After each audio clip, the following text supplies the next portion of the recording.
Hey, it's me, and welcome to Trump Mafia. I'm going to be riffing about Ron Paul a little bit and libertarians since they're heckling President Trump and MAGA. And Ron Paul came out with a video saying tariffs are theft. Now, what are you talking about, Ron? What are you talking about? Well, I'll play the video at the end of this commentary so you don't have to go look for it and you can kind of see what I said is true. But you can also turn off the video. I mean, some of you are like, I want to listen to Trump Mafia, not Ron Paul. And I applaud you. It's a very good attitude. But the problem with Ron Paul is that he's so immersed in his ideology that he hasn't really delivered anything over the years, right? It's like Bernie Sanders and his ilk. They're the same.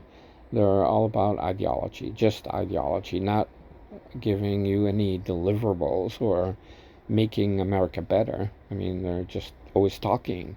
They're like think tanks. One is a commie, the other one is a leftist. Ron Paul is a leftist, let's be honest.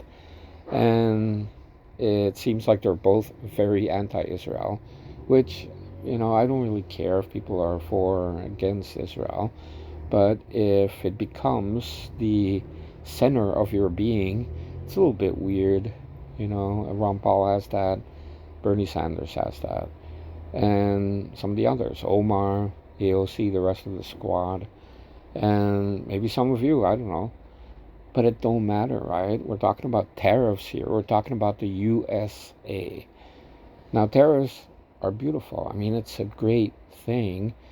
And our nation has a history of using tariffs to really put America first.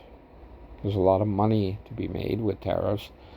And for decades now, because of all these lobbyists in our country, all these politicians have been protecting globalist trade, free trade they call it, and people just agree with it because it has the word free in it, freedom, and wow, it's a good thing, right?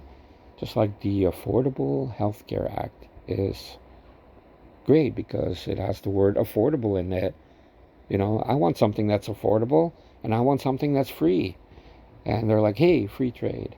And Mark Levin's like that also. But what they don't care about is the American people and American manufacturing.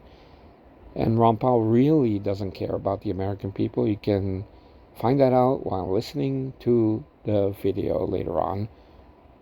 Because what he said is that tariffs are theft. And I'm like, what the hey? Tariffs are theft. How do you explain that? Well, his argument is that if you put tariffs on the crap that foreigners send, it's more expensive in the market. People will not buy it. You're robbing people of a choice. That's his argument. I don't know which kind of lobbyist from which country told Ron Paul to say that, you know. But he's repeating it. I mean, how stupid is that?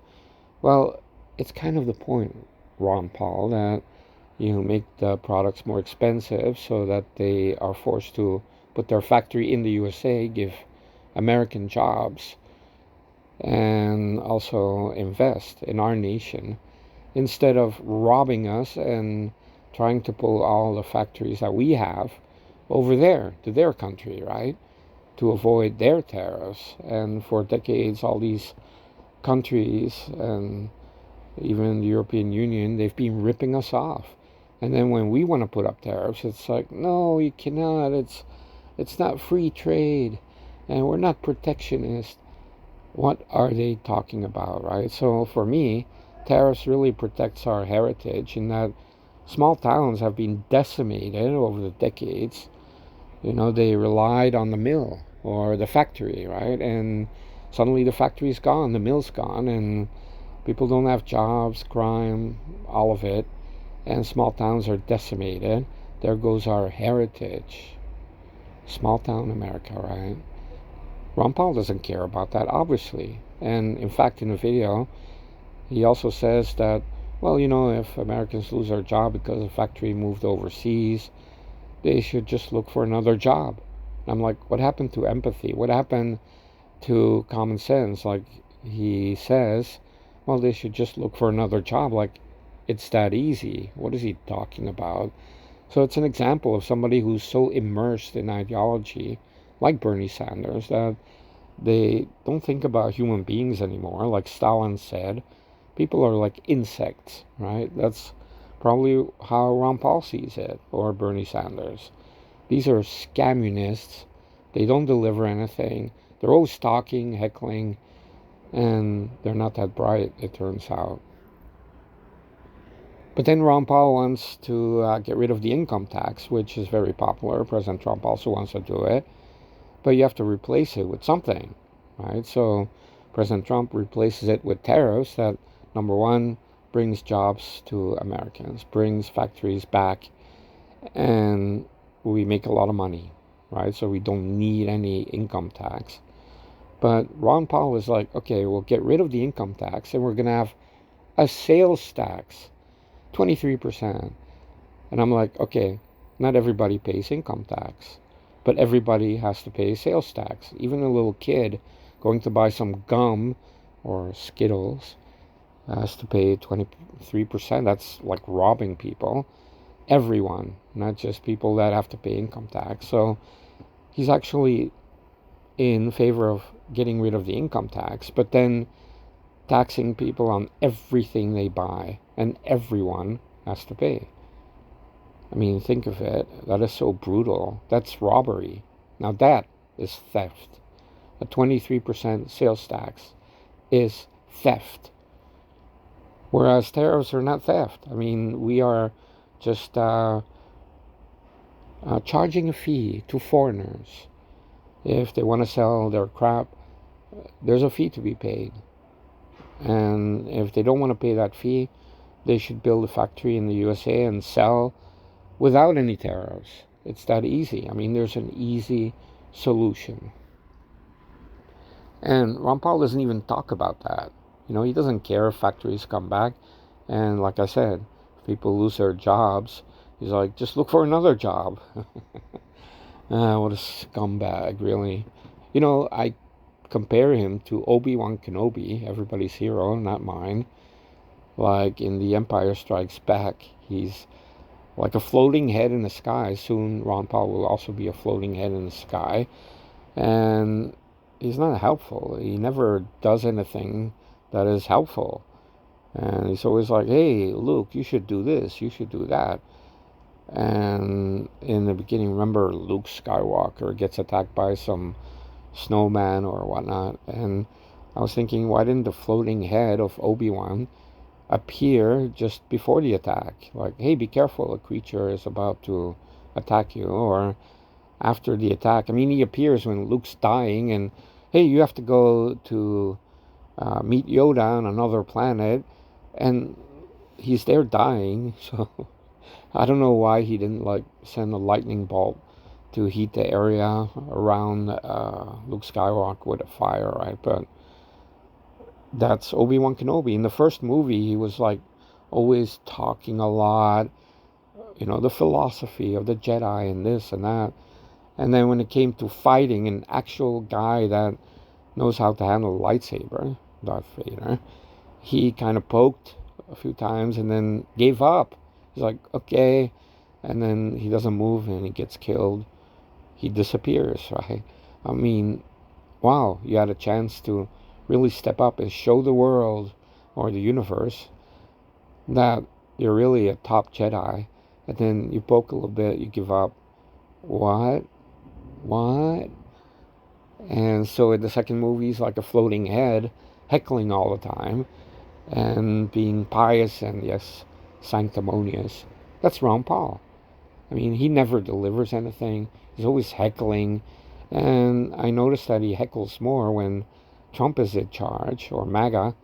When it's the Democrats, he kind of murmurs a little bit, but, you know, he pretty much disappears. And then when it's Trump there, oh, he's like making videos and, hey, this is bad, and, oh, you should do this and you should do that. Just like Obi-Wan Kenobi. It's like, sit down and shut up. But no, he can't shut up. And it's kind of painful to watch him now because he looks like a dying man, right? What can I tell you? People get old, but in his last days, he's heckling making America great again. And all the things that libertarians should like, they suddenly don't like anymore, or it's not going fast enough, or it's not good enough. And I'm like, these people are not real. I mean, they're not thinking in a real way. They're stuck in ideology, I guess. And the reason that Ron Paul doesn't like Trump is because he's pretty much pro-Israel. So like I said, all the bells and whistles of what libertarians talk about, it's all just cover for the main purpose. And I want to tell people, like, most libertarians, they don't even know what the libertarian position is on anything. As long as they're anti-Israel, then everything's all good. And, look, I don't mind if people are anti-Israel. I'm not an Israel first or seconder. I don't care. I just think we shouldn't subsidize any country on earth. I mean, what are we doing? But the same Ron Paul that doesn't want AIPAC is taking lobbyist money from people that are against tariffs, foreigners, right?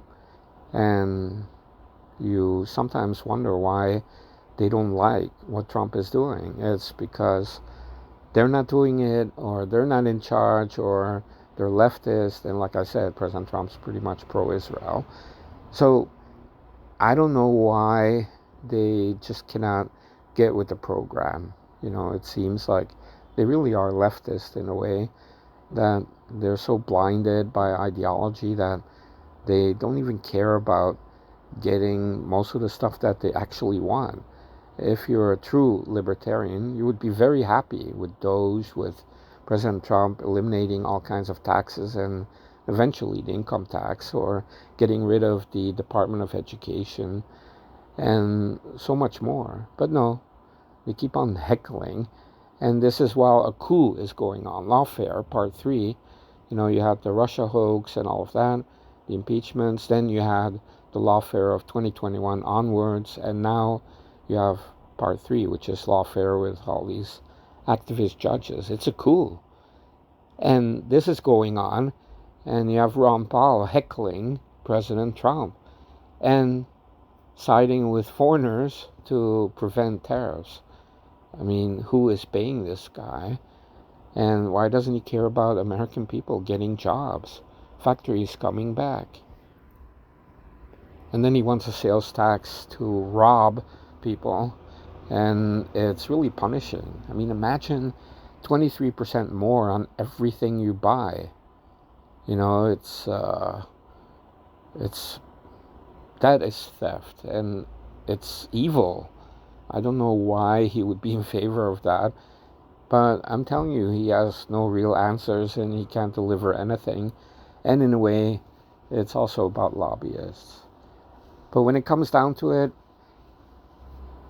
these people don't have any influence, so they have to attach themselves to rhinos, like all these libertarians endorsed Ron the Sanctimonious, which also doesn't make sense. His hero is H.W. Bush.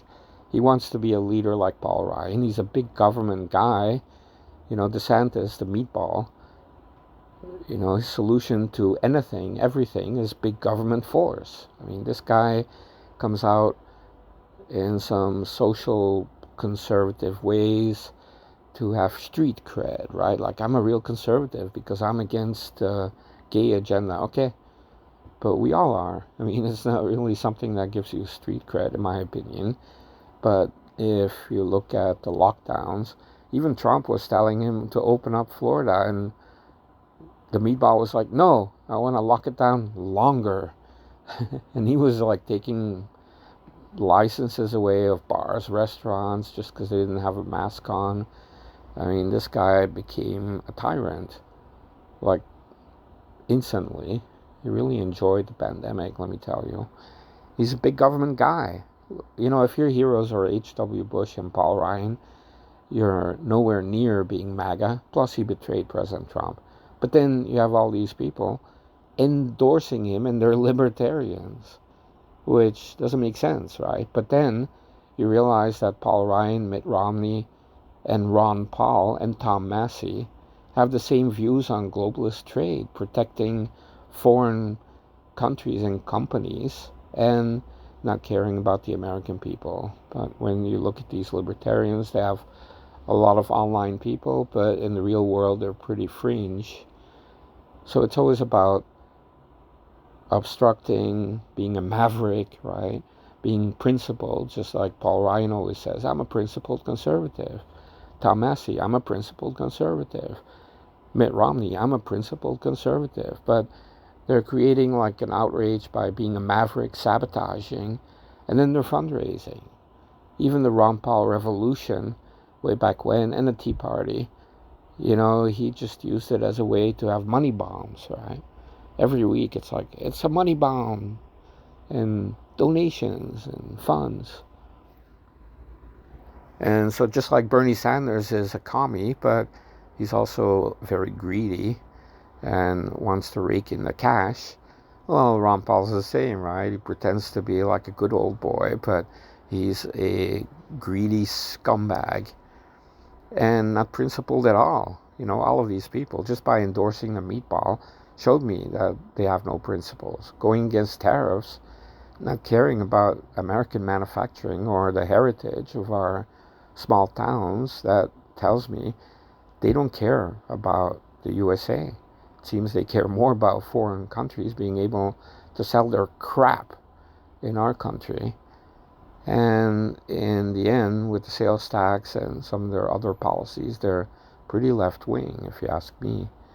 So I know that many of you may disagree with me, and we have bigger fish to fry, but, you know, it's very annoying that when there's a coup going on, you have all the Democrats in disarray, you know, there's always some so-called conservatives that have to say something, right? And obstruct, sabotage. I'm like, you know, I don't expect everyone to agree on everything. That's not the point. But tariffs is like something, if you care about American jobs, America, and not being ripped off by foreigners, it's common sense that you would agree with it unless foreigners are paying you to be against tariffs. It's not a tax on the American people, it's a tax on foreign nations.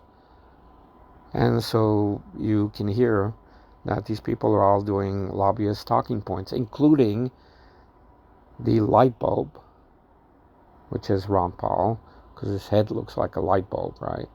Like a old-fashioned light bulb.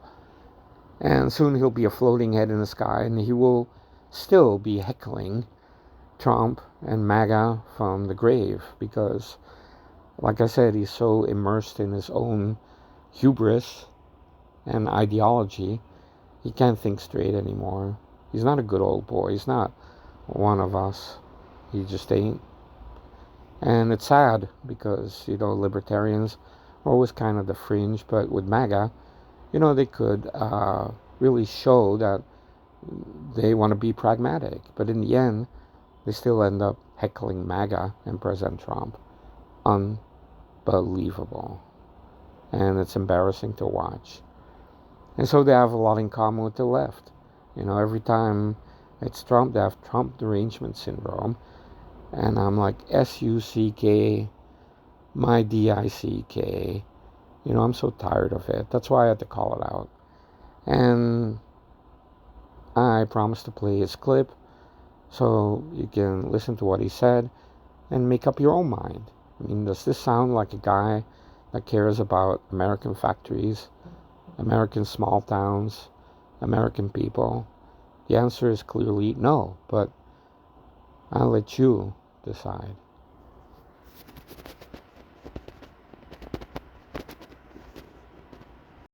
Hello, everybody, and thank you for tuning in to the weekly report. Tariffs are theft. The U.S. and China came closer to a full-fledged trade war last week when China imposed tariffs of up to 15% on key U.S. agricultural exports.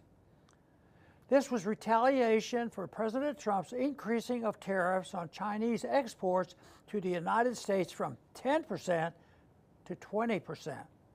China's retaliatory tariffs show how export-dependent industries are harmed by protectionist policies. Even if other countries refrain from imposing retaliatory tariffs, exporters can still suffer from reduced demand for their products in countries targeted by U.S. tariffs. Businesses that rely on imported materials to manufacture their products also suffer from increased production costs thanks to tariffs. President Trump acknowledged how tariffs harm U.S. manufacturers when he granted U.S. automakers' request for a one-month delay in new tariffs on imports from Mexico and Canada. Many American consumers who are struggling with high prices are concerned that President Trump's tariff policy will further increase prices. They are right to be concerned. Contrary to popular belief, foreign businesses do not pay tariffs. Tariffs are paid for by U.S. businesses that wish to sell the imported goods. When tariffs are increased, the importing businesses try to recoup their increased cost by increasing their prices. Consumers then must choose whether to pay the higher price, find a cheaper alternative, or do without the product. Whatever they choose, consumers will be worse off because they cannot spend their money the way they prefer. Tariffs may provide a short-term benefit to the protected businesses. However, tariffs could keep businesses alive that should be allowed to fail so the business owners and workers can put their talents to use in other endeavors that would more greatly benefit and the whole economy. Defenders of tariffs, including President Trump, claim the revenue from tariffs can be used to offset the revenue government loses from tax cuts. Some even claim that tariffs can generate enough revenue to allow the government to repeal the income tax. The problem with this is that a tariff brings in more revenue to pay for tax cuts only to the extent the tariff does not cause consumers to cease buying imported goods. Thus, the tariffs to bring revenue to the government must not be large enough to discourage Americans from buying foreign products. The more tariffs increase government revenue, the more they will tend to fail in bringing about another often promoted tariff goal, an increase in the purchase of domestic goods. According to the Tax Foundation, if President Trump's tariff plan for China, Mexico, and China were fully implemented, it would increase federal tax revenues by $142 billion this year, an average tax increase of over $1,000 per household. The tariffs would also decrease economic output. This does not account for the decline in consumer satisfaction because of consumers being forced to alter their consumption choices because of government-caused price increases. It also does not account for the new businesses, products, and jobs that could have been created had government not drained resources from the productive economy via tariffs. The economic effects are a good enough reason to oppose raising tariffs. However, the main reason to oppose tariffs is that tariffs, like all taxes, including the inflation tax, are theft. Thanks for listening.